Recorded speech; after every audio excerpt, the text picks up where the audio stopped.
안녕하세요. 드라마 구파트너는 볼수록 매력적으로 다가오네요.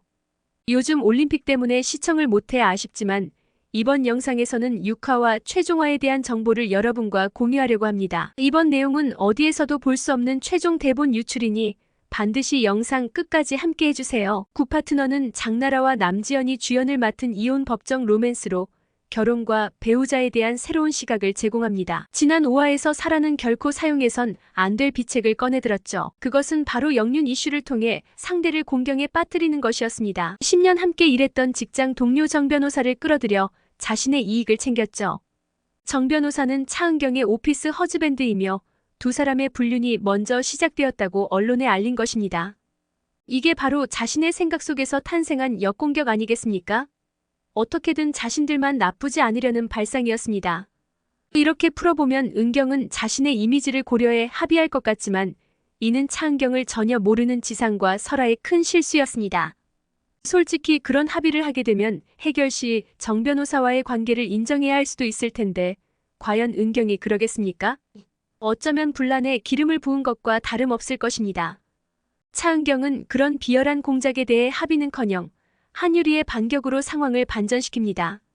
이들은 대한민국 대중에게 가장 민감한 두 집 살림을 드러내며 공격에 나섰죠. 외도의 극치라고 할 수 있지요.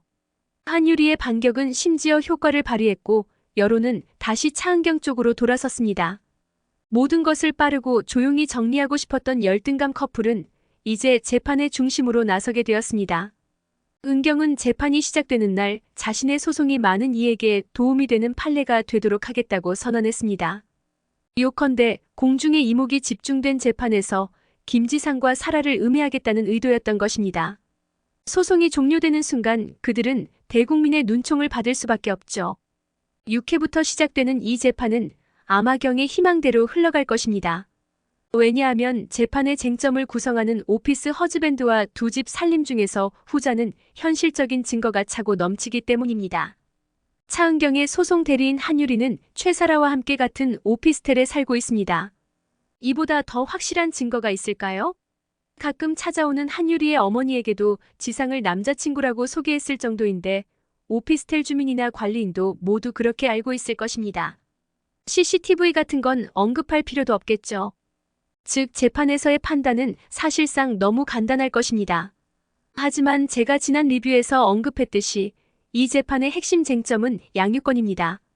결국 모든 것이 끝난 상황에서 누가 누구를 이용하겠습니까? 차은경이 여러 번 언급했듯 정작 밝혀봐야 그게 몇 푼의 가치도 없다는 겁니다. 재산 분할은 영향이 있을 것이고 은경이 피해자라는 사실이 법적으로 인정받는 정도에 그칠 것입니다. 그러나 양육권은 사안이 다르지요. 잘잘못을 떠나 부모가 자녀 문제로 싸우는 것은 언제나 힘든 일입니다.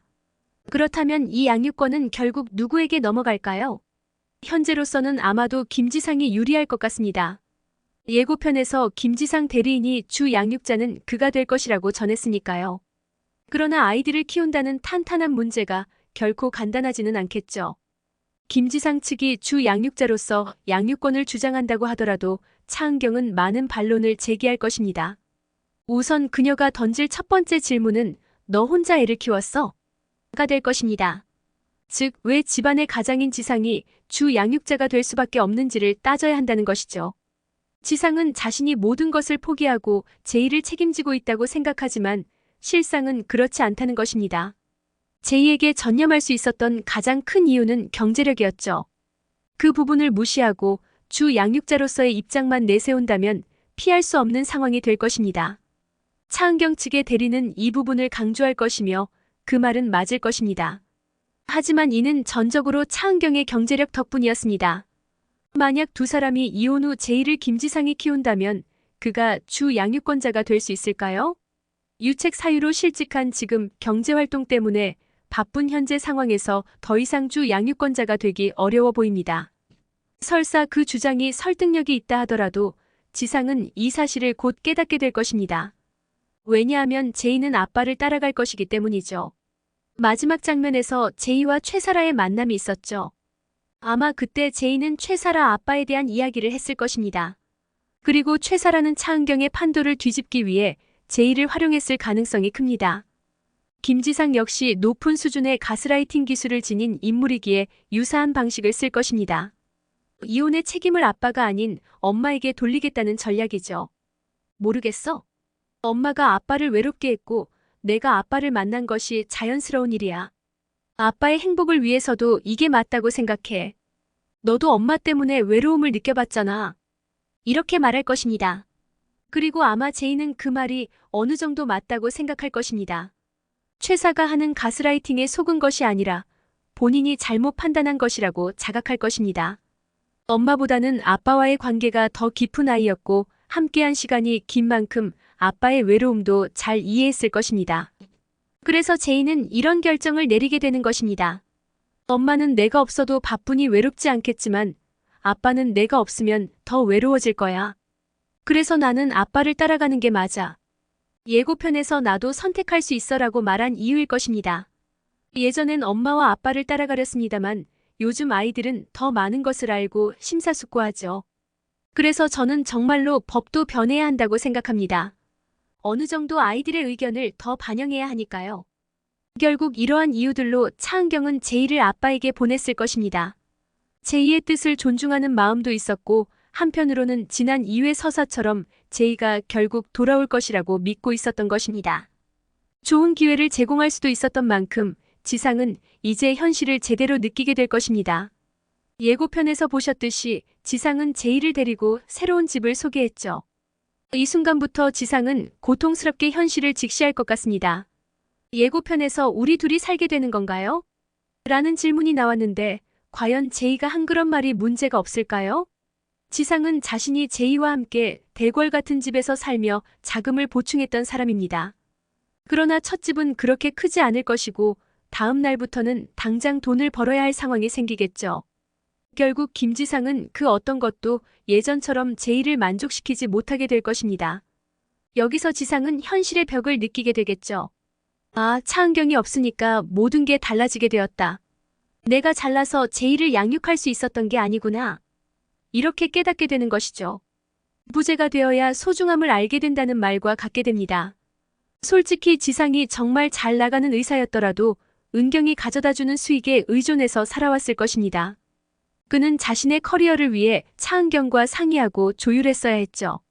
그동안 지상은 자기의 부족함을 아내의 바쁨으로 위안받아왔던 것입니다.